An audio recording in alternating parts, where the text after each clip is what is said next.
সুপ্রিয় শিক্ষার্থী বন্ধুরা, তোমরা যে যেখান থেকে আমার ক্লাস উপভোগ করছো, তোমাদের সকলকে একরাশ মধু সকালের শুভেচ্ছা। তো আমি এনামুল কবির মিজান,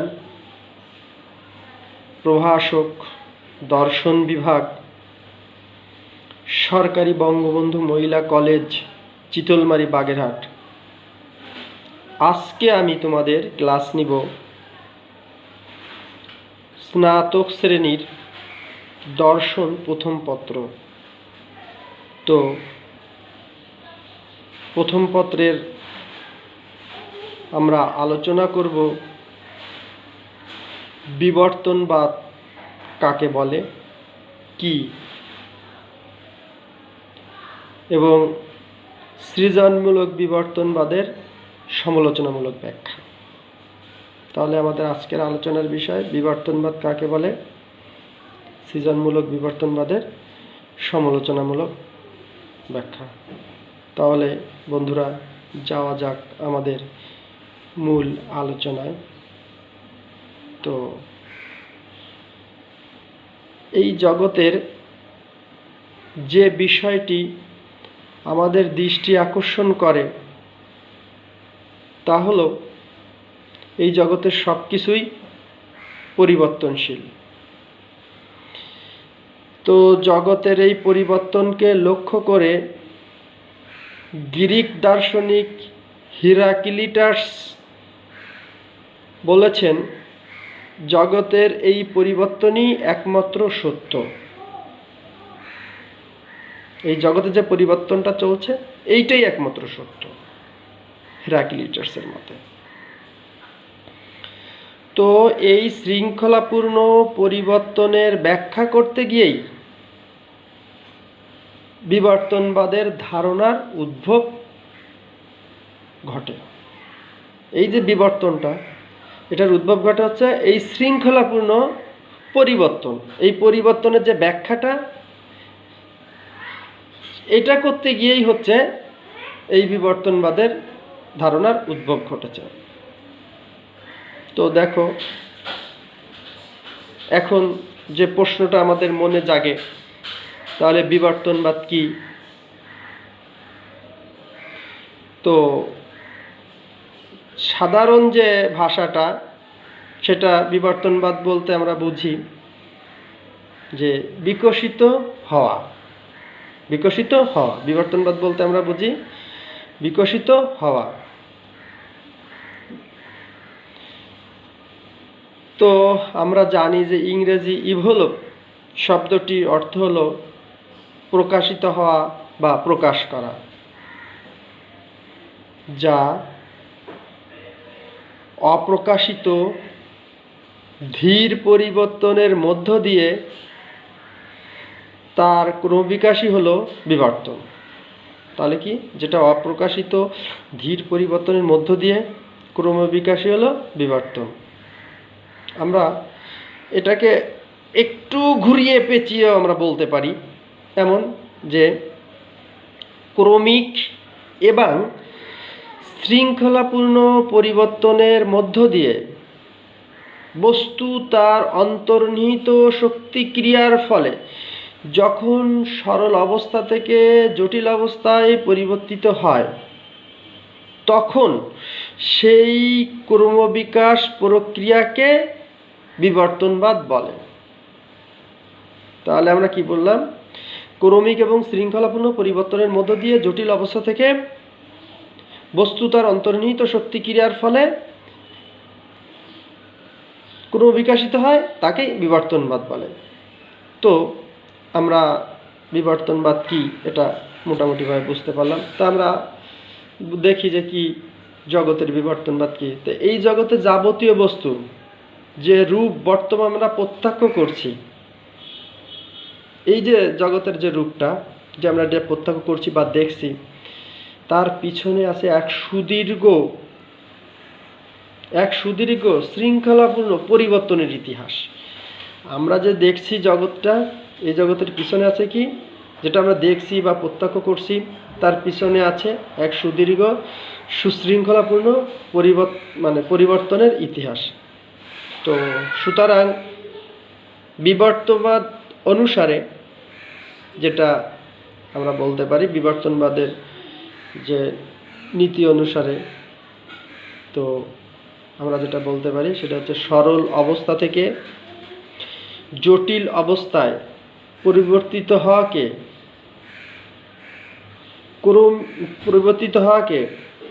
ক্রমিক থেকে, যেটা আমরা বলতে পারি তাকে ক্রমিক পরিবর্তন আমরা বলতে পারি। তাহলে কি, যে সরল অবস্থা থেকে জটিল অবস্থায় পরিবর্তিত হওয়াকে ক্রমিক পরিবর্তন বলে। তো আমাদের এই চিন্তাশীল মানবমনের যে লক্ষ্য উদ্দেশ্য, সেটাই থেকে একসময় আমরা নতুন একটা বিবর্তনের উদ্ভব করতে পারে এবং নতুন একটা বিবর্তনের তৈরি করতে পারে, এরকম একটা মন তৈরি হয়। আর সেই মন তৈরি হওয়ার প্রেক্ষাপটে আমরা যে বিবর্তনবাদটা পাই, সেই বিবর্তনটা আমরা বলবো সৃজনমূলক বিবর্তনবাদ। অর্থাৎ একটা চিন্তাশীল মনের লক্ষ্য থেকে সৃজনমূলক বিবর্তনবাদের উৎপত্তি। চিন্তাশীল মনের লক্ষ্য থেকে সৃজনমূলক বিবর্তনবাদের উৎপত্তি। বন্ধুরা, কিভাবে সৃজনমূলক বিবর্তনবাদের উৎপত্তি সে কথাটা আমরা বললাম। তো বিবর্তনবাদ মূলত আমরা 4 প্রকার বা 4 ধরনের পেয়েছি। তা যেহেতু আমাদের আলোচনার বিষয় হচ্ছে সৃজনমূলক বিবর্তনবাদ, তা আমরা সৃজনমূলক বিবর্তনবাদ নিয়েই কথা বলবো। তো সৃজনমূলক বিবর্তনবাদের মধ্যে আমরা যেটা দেখি সেটা হচ্ছে রবীন্দ্রনাথ ও বার্কশো, মানে আসলে এই দুজনের ভিতরে যে মিলটা আমরা খুঁজে পাই বার্কশো এবং রবীন্দ্রনাথ ঠাকুরের মধ্যে, সেই মিলটা হচ্ছে এরা দুজনই হচ্ছে সৃজনমূলক বিবর্তনবাদে বিশ্বাসী। বার্কশো সৃজনমূলক বিবর্তনে বিশ্বাসী এবং রবীন্দ্রনাথ ঠাকুরও সৃজনমূলক বিবর্তনবাদের বিশ্বাসী। তো আমরা যেটা দেখি, এই বিবর্তনবাদের যে প্রবর্তক, তা আমরা এক কথায় বলতে পারি যে ফরাসি দার্শনিক হেনরি বার্কশো এই বিবর্তনবাদের প্রবর্তক। অর্থাৎ সৃজনমূলক বিবর্তনবাদের প্রবর্তক হচ্ছে হেনরি বার্কশো। তো তার যে ওপিনিয়নটা সেটা হলো কি, দেখো, যে বিবর্তনবাদ প্রক্রিয়া যান্ত্রিক নয়, উদ্দেশ্যমূলক নয়, তা স্বাধীন ও সৃজনধর্মী। কার কথা? হেনরি বার্কশোর কথা।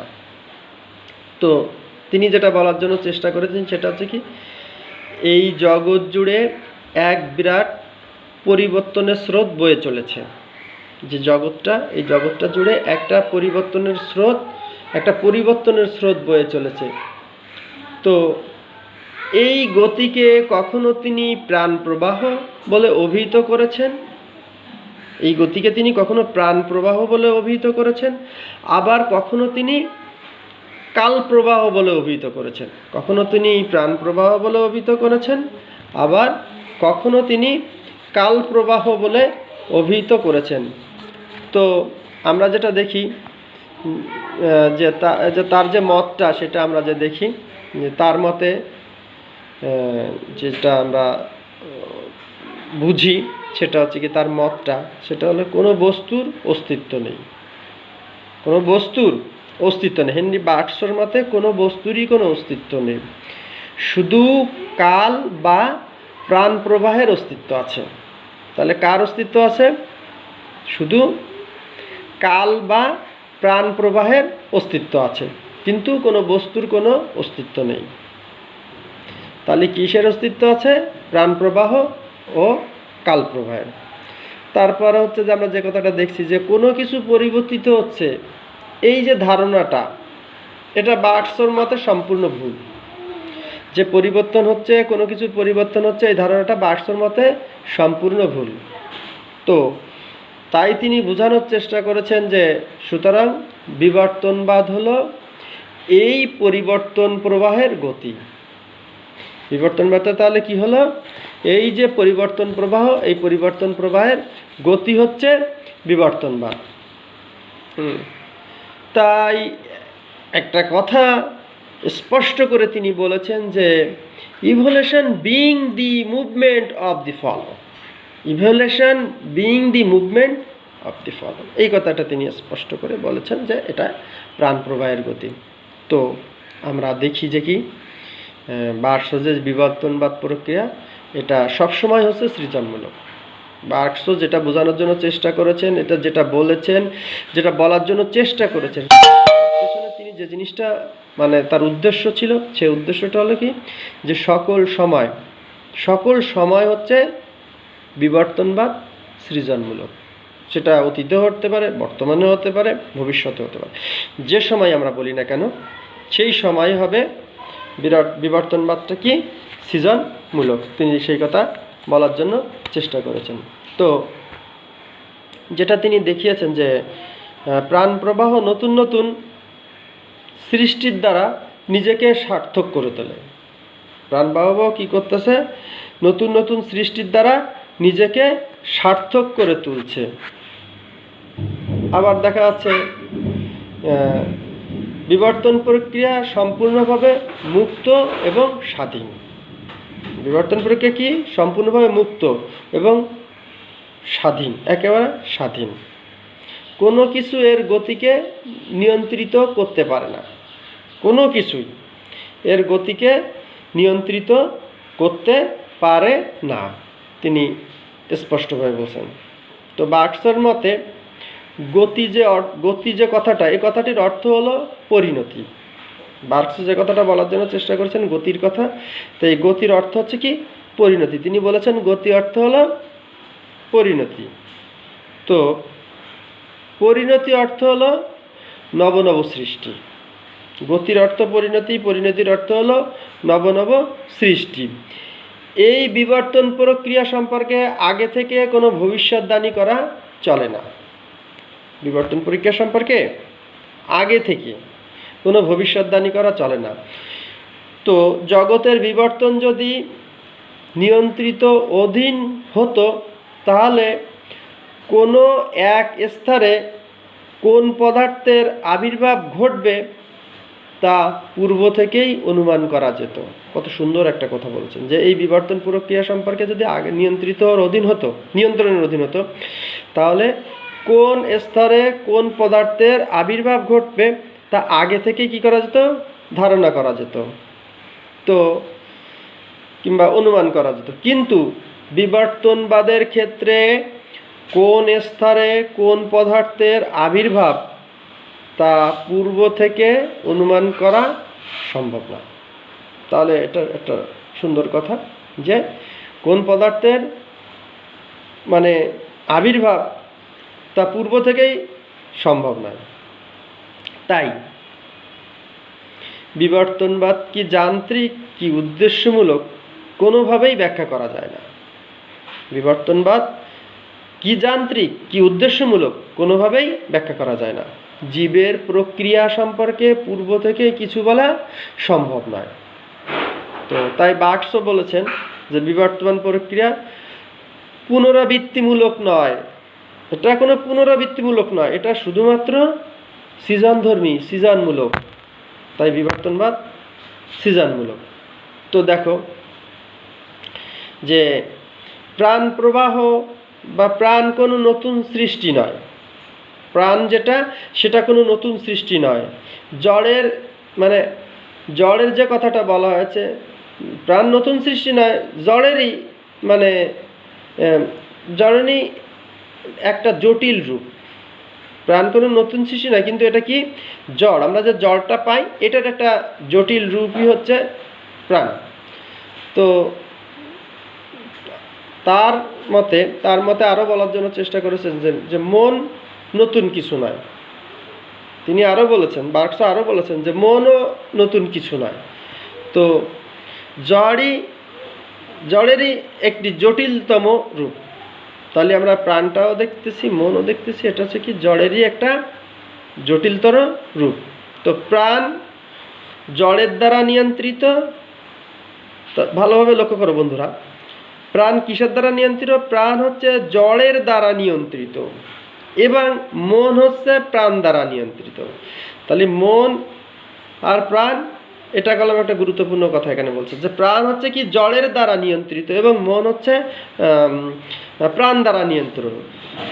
এ কারণেই বার্কসের বিবর্তন প্রক্রিয়া এই নিয়ন্ত্রণ বা পুনরাবৃত্তিকে স্বীকার করে না। বার্কসের যে বিবর্তন প্রক্রিয়া আমরা পাই, এটা এই যে পুনরাবৃত্তিকে এটাকে স্বীকার করে না। সেই কারণে যান্ত্রিক বিবর্তনবাদ প্রক্রিয়াকে সঠিকভাবে ব্যাখ্যা করতে পারে না। এ কারণে বার্কস বলেছেন যে বিবর্তন ক্রিয়া সৃজনমূলক। বার্কসের মতে পরিণতিমূলক বিবর্তন প্রক্রিয়ার ভ্রান্ত ব্যাখ্যা দেয়। তাহলে আমরা কি বুঝলাম? এখানে যেটা বলার জন্য চেষ্টা করছেন বার্কস, যে পরিণতিমূলক বিবর্তন প্রক্রিয়ার ভ্রান্ত ব্যাখ্যা দেয়। যেহেতু উদ্দেশ্যবাদ গ্রহণযোগ্য মতবাদ নয়, তো পরিণতিবাদ নিয়ন্ত্রণকে স্বীকার করে। পরিণতিমূলক বিবর্তনবাদ অনুসারে এই জগৎ বিবর্তনের মধ্য দিয়ে এক উদ্দেশ্য বা পরিণতির দিকে অগ্রসর হচ্ছে, আর এই পরিণতি বিবর্তন প্রক্রিয়া নিয়ন্ত্রণ করে। তা আসলে বার্কস এটাকে গ্রহণ করেনি। তিনি সৃজনধর্মী ছাড়া অন্য কিছু বলতে নারাজ। তো আমরা দেখি যন্ত্রবাদ বর্তমান অতীতের দ্বারা নিয়ন্ত্রিত। যন্ত্রবাদ বর্তমান অতীতের দ্বারা নিয়ন্ত্রিত। পরিণতিবাদ বর্তমান ভবিষ্যৎ দ্বারা নিয়ন্ত্রিত। তাহলে আমরা এখানে কি পেলাম? যন্ত্রবাদ অতীতের দ্বারা নিয়ন্ত্রিত, পরিণতিবাদ বর্তমান ভবিষ্যৎ দ্বারা নিয়ন্ত্রিত। সুতরাং এই মতবাদের মধ্যে কোনো পার্থক্য নেই এখানে, কারণ উভয় মতবাদী বিবর্তন প্রক্রিয়া নিয়ন্ত্রণ স্বীকার করে। সেই কারণে বার্কস বলেন যে টেকনোলজি ইজ ইনভার্ন্ট মেশিনিজম, অর্থাৎ পরিণতি হলো যন্ত্রবাদ। তাহলে একটা টেকনোলজি ইজ ইনভার্ন্ট মেশিনিজম, পরিণতি হলো অল্টার্ন যন্ত্রবাদ। তাহলে আমরা এখানে ক্লিয়ার বুঝতে পারছি বিবর্তনবাদ সৃজনধর্মী। তো দেখো যে অতীত, বর্তমান, ভবিষ্যৎ এই প্রবাহের একান্ত অবিচ্ছিন্ন তিনটি তরঙ্গ বিশেষ। অতীত, বর্তমান, ভবিষ্যৎ এই প্রবাহে একান্ত অবিচ্ছিন্ন তিনটি তরঙ্গ বিশেষ। তো অতীত তরঙ্গ বর্তমান তরঙ্গের সাথে মিশে গেছে, অতীত তরঙ্গ বর্তমান তরঙ্গের সাথে মিশে গেছে, বর্তমান তরঙ্গ ভবিষ্যৎ তরঙ্গের সাথে আপনা থেকেই সম্পর্ক করে রেখেছে।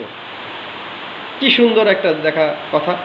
সুতরাং এই ত্রিতরঙ্গের মধ্যে কোনো ভেদ বা বিচ্ছেদ নেই। এই ত্রিতরঙ্গের মধ্যে কোনো ভেদ বা বিচ্ছেদ নেই। এই বিচ্ছেদহীন প্রাণ প্রবাহ বা কাল প্রবাহ নতুন নতুন সৃষ্টির উন্মাদনায় অন্ধ হয়ে ছুটেছে। এই চলার মধ্যে কোনো উদ্দেশ্য নেই। সমস্ত বন্ধনমুক্ত একান্ত চৈতন্য এই প্রবাহ। এই প্রবাহের অন্ধ গতিপথেই জড় ও চৈতন্যের উদ্ভব হয়েছে। তাহলে কত একটা সুন্দর কথা তিনি বলেছেন হিন্দুবাক্স। যেমন একটি হাউকবাজি থেকে অসংখ্য অগ্নিস্ফুলিঙ্গ বিভিন্ন দিকে ছড়িয়ে পড়ে, তেমনি এক প্রাণপ্রবাহ দ্বারা বা প্রাণপ্রবাহ থেকে নতুন নতুন বস্তুর সৃষ্টি হয়। এই প্রাণপ্রবাহকে বুদ্ধির দ্বারা উপলব্ধি করা যায় না, সজ্ঞার দ্বারা উপলব্ধি করা যায়। সুতরাং আমরা বলতে পারি যে বিবর্তনবাদ সৃজনধর্মী বা সৃজনমূলক। তো দেখো বন্ধুরা, আমরা বার্সের বিবর্তনবাদ এতক্ষণ আলোচনা করলাম। তো আমরা যেটা দেখতে পাই সেটা হলো কি, যান্ত্রিক ও উদ্দেশ্যমূলক বিবর্তনবাদের দীর্ঘদিনের একঘেয়েমি ছিল যান্ত্রিক এবং উদ্দেশ্যমূলক বিবর্তনবাদের। এই একঘেয়েমির পর হেনরি বার্কসো সৃজনমূলক বিবর্তনবাদের ইতিহাসে এক অপূর্ব অভিনব সংযোজন করেন, অর্থাৎ নতুন কিছু তিনি সংযোজন করেন, নতুন কিছু তিনি আবির্ভূত করেন, নতুন কিছু তিনি উদ্বোধন করেন। তো উদ্বোধন করলেও বেশ মজা লাগে এই আলোচনাটা। তারপরেও তার যে এই যে সৃজনধর্মী বিবর্তনবাদ বা সৃজনমূলক বিবর্তনবাদ, এটা এক সমালোচকের দৃষ্টিতে এ মতবাদের অসঙ্গতি দেখতে পাওয়া যায়। এটা তিনি কোনো রকমে রোধ করতে পারেনি। অর্থাৎ সৃজনমূলক বিবর্তনবাদ বিভিন্ন দিক থেকেই সমালোচিত হয়েছে, নতুনত্ব আছে, অভিনবত্ব আছে, সব কিছু আছে, কিন্তু সব কিছু থাকা সত্ত্বেও বিভিন্ন দিক থেকে হেনরি বার্কসো সৃজনমূলক বিবর্তনবাদ সমালোচিত হয়েছে। তা প্রথম সমালোচনার কথাটা আমি বলবো। দেখো যে কথাটা আসলে একটা বিজ্ঞানসম্মত কথা, সেটা হলো কি, বার্কসোর মতবাদ কলাম বিজ্ঞানসম্মত নয়। বার্কসোর মতবাদ, প্রথম যে কথাটা আমি বলবো সেটা হচ্ছে, বার্কসোর মতবাদ কোনো ক্রমেই বিজ্ঞানসম্মত নয়। কারণ বিবর্তনবাদের বিভিন্ন স্তরে কার্যকরণ সম্পর্ক নিয়ন্ত্রণের কথাটি অস্বীকার করে। বার্কসো যে বিবর্তনবাদ, এখানে কি যে কার্যকরণ সম্পর্কে যে নিয়ন্ত্রণের কথা, এটা সম্পূর্ণভাবে অস্বীকার করেছে। তিনি সর্বজন স্বীকৃত কার্যকরণ নিয়মের বৈজ্ঞানিক নীতিকে উপেক্ষা করেছেন, যা সমালোচকের দৃষ্টি এড়াতে পারেননি তার এই বিবর্তনবাদে। আমরা দ্বিতীয় যে কথাটি বলবো, সমালোচনামূলক কথা, যন্ত্রবাদীদের বিরুদ্ধে বা যান্ত্রিক বিবর্তনবাদীদের বিরুদ্ধে হেনরি বার্কসোর মতবাদ সত্য হলেও, যে আমরা মেনে নিলাম যে যান্ত্রিক বিবর্তনবাদীদের ভিতরে তিনি যা বলেছেন এটা সত্য কথা, এটা আমরা মেনে নিলাম, এটা মিথ্যা কথা নয়, কিন্তু তারপরে তিনি পরিণতিবাদের বিরুদ্ধে তার সমালোচনা গ্রহণযোগ্য না। কিন্তু পরিণতিবাদের বিরুদ্ধে তিনি যে কথাগুলো বলেছেন এটা কোনো মতেই গ্রহণযোগ্য না, এবং এটা গ্রহণ করা যায় না। যারা সমালোচনা করেছেন তারা বলছেন এটা গ্রহণ করা যায় না। তা পরিণতিবাদের সমালোচনা বাহ্য পরিণতির ক্ষেত্রে যে প্রযুক্ত হলেও অন্তর পরিণতির ক্ষেত্রে প্রযুক্ত হয় না। কিছুটা যদি আমরা স্বীকারও করি, হেনরি বার্কসোর বিবর্তনবাদ বাহ্য পরিণতির ক্ষেত্রে এটা প্রযোজ্য হয়, বাহ্যিক পরিণতির ক্ষেত্রে এটা প্রযোজ্য হয়, কিন্তু অন্তর যে পরিণতি, এক্ষেত্রে কলাম প্রযুক্তি দিয়ে এটা কোনোভাবেই প্রযুক্ত হয় না, এবং এটা কোনোভাবেই গ্রহণযোগ্য নয়, বা এইভাবেই আসলে কি যে তার মতবাদ সমালোচিত হয়েছে। তা তৃতীয় যে সমালোচিত হয়েছে, যে বিবর্তন প্রক্রিয়া নতুন নতুন সৃষ্টি হয়, ঠিকই বিবর্তন প্রক্রিয়া যে কথাটা বলা হয়েছে যে নতুন নতুন সৃষ্টি হয়, এই কথাটা বলেছে, এবং কথাটা বলে তিনি বলেছেন যে নতুন নতুন সৃষ্টি, এটা আমরা মেনে নিলাম, হ্যাঁ নতুন নতুন সৃষ্টি হয় ঠিকই, কিন্তু বার্কসো নতুনকে যে সম্পূর্ণ নতুন বলেছেন, কিন্তু বার্কসো নতুনকে যে সম্পূর্ণ নতুন করেছেন, তার যৌক্তিকতা কি? নতুন সৃষ্টি হয় ঠিকই আমি মেনে নিলাম, কিন্তু নতুনকে যে সম্পূর্ণ নতুন তিনি বলেছেন, এর যৌক্তিকতাটা কি? প্রশ্ন ছুড়ে দিয়েছে, দার্শনিকরা প্রশ্ন ছুড়ে দিয়েছে, একটা উল্লেখযোগ্য প্রশ্ন। তো এই বিশ্বের সম্পূর্ণ নতুন বলে কি কিছু আছে? সম্পূর্ণ নতুন বলে কি কিছু আছে? পুরনো থেকেই নতুন, এভাবে চলছে প্রতিনিয়ত, সম্পূর্ণ নতুন বলে কিছু নেই। অর্থাৎ এদিক থেকে তার মতবাদ ভ্রান্ত প্রতিপন্ন হয়েছে। তো আমরা তৃতীয় সমালোচনাটা আলোচনা করলাম। এবার আমরা যে জিনিসটা দেখব, যে সবাই তো পূর্ব থেকেই কোনো না কোনোভাবে যুক্ত হয়, সেহেতু সম্পূর্ণ নতুন বলে কিছু নেই। তা এটা বিভিন্ন দৃষ্টিকোণ থেকে, আসলে এই দৃষ্টিকোণ থেকে আমরা যদি দেখি তাহলে তার মতবাদটা আসলে এখানে গ্রহণযোগ্য না। সম্পূর্ণ নতুন কথাটা বলা, এই কথাটাই হচ্ছে আপত্তি আছে, যে সম্পূর্ণ নতুন কথা, কারণ পূর্ব থেকে কোনো না কোনোভাবে আমরা যুক্ত, সবাই তো একেবারে সবাই, আমরা সবাই পূর্ব থেকে কোনো না কোনোভাবে যুক্ত না হলে আমাদের সম্ভব না, কিন্তু তিনি সম্পূর্ণ নতুন বলেছেন, যার কারণে এই মতবাদ এখানে গ্রহণযোগ্য নয়। ঠিক আছে, তো সর্বশেষ আমি যে কথাটা বলবো, অর্থাৎ সর্বশেষ আমার যে সমালোচনাটা, সেটা হলো কি, যে হেনরি বার্গসও যেটা বলার জন্য চেষ্টা করেছেন, যে প্রাণ প্রবাহকে কাল প্রবাহের সাথে, যে জিনিসটা তিনি বলেছেন, প্রাণ প্রবাহের সাথে কাল প্রবাহের সাথে এক করেছেন, যে প্রাণ প্রবাহ যা কাল প্রবাহ তা, কিন্তু সুন্দরভাবে তিনি দেখিয়েছেন এবং এক করে ফেলেছেন। তো প্রাণ প্রবাহ এক অনন্ত গতি, একথাও তিনি বলেছেন, এই গতি শেষ অজ্ঞাত, কিন্তু স্থিতি ছাড়া কি করে সম্ভব? কিন্তু স্থিতি ছাড়া গতি কি করে সম্ভব?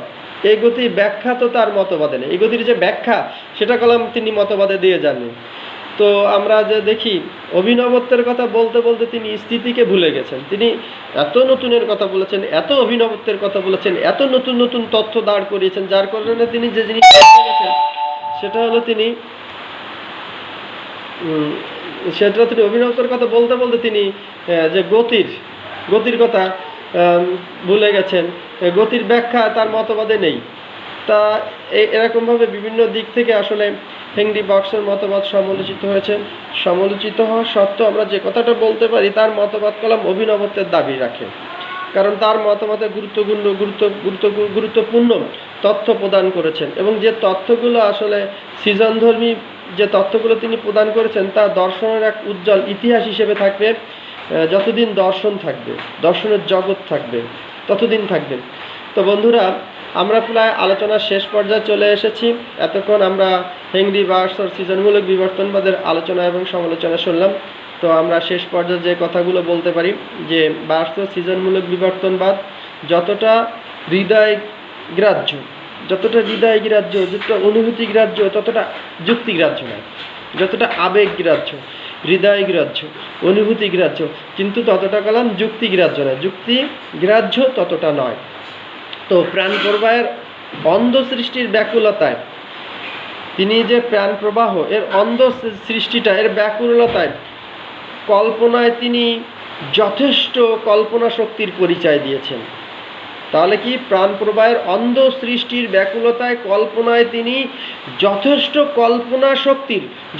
কল্পনা শক্তির পরিচয় দিয়েছেন, এবং তিনি তার যে ভাষ্যটা, সেটা সম্পূর্ণ কল্পনা শক্তি আমরা বলতে পারি। সুতরাং বার্গসের সৃজনমূলক বিবর্তনবাদ অনেক অংশে সার্থক মতবাদ নয়, কিন্তু আমরা বলতে পারি যে দর্শনের ইতিহাস আলোচনা করতে গেলে, দর্শন থেকে কিছু নিতে হলে, তার সৃজনমূলক বিবর্তনবাদকে অস্বীকার করার কোনো উপায় নেই। তার সৃজনমূলক বিবর্তনবাদের আলোচনা অপরিসীম এবং দর্শনের ইতিহাসে একটি উল্লেখযোগ্য স্থান দখল করে আছে। তো বন্ধুরা, আজ এ পর্যন্ত তোমাদের সৃজনমূলক বিবর্তনবাদ আলোচনা করলাম। পরবর্তী ক্লাসে নতুন একটি বিষয় নিয়ে আলোচনা করব। সে পর্যন্ত তোমরা সুস্থ থাকো, ভালো থাকো, সুন্দর থাকো, এই আশা রেখে এবং এই মহামারী করোনায় সকলের সুস্থতা কামনা করে, এবং আমাদের সরকার যে বিধিনিষেধ বেঁধে দিয়েছে, অর্থাৎ সামাজিক দূরত্ব বজায় রাখা, হ্যান্ড স্যানিটাইজার ব্যবহার করা, এবং বাইরে আমরা যখন যাব তখন অবশ্যই মাস্ক ব্যবহার করব। তবে প্রয়োজন ছাড়া আমরা বাইরে যাব না, আমরা ঘরে থাকার জন্য চেষ্টা করব, এবং ঘরে থেকেই আমরা অনলাইনের মাধ্যমে আমরা আমাদের ক্লাসগুলো উপভোগ করার চেষ্টা করব। সবাইকে আবারও শুভেচ্ছা জানিয়ে আমি আমার অনলাইন ক্লাসরুম থেকে এখানেই বিদায় নিচ্ছি। আসসালামু আলাইকুম ওয়া রাহমাতুল্লাহি ওয়া বারাকাতুহু।